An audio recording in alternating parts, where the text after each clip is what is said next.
My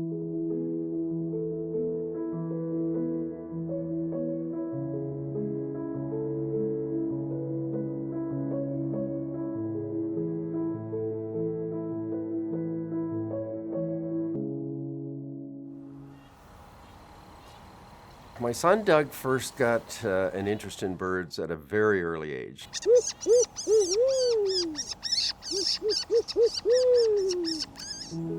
At first, I think I was doing it mostly because that's what my father was doing. He's a big birder, so I was just imitating dad kind of thing. My wife would say that I passed my love of birds down to my son and daughter because that was all I did. That's a bit of an overstatement, but not entirely.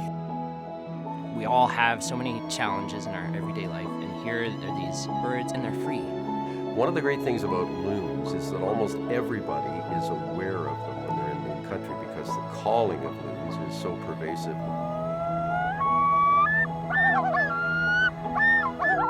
I mean, when you hear that, it just sort of goes right through you. It's kind of like a melting kind of feeling. Their haunting calls really is what got me interested in them in the first place.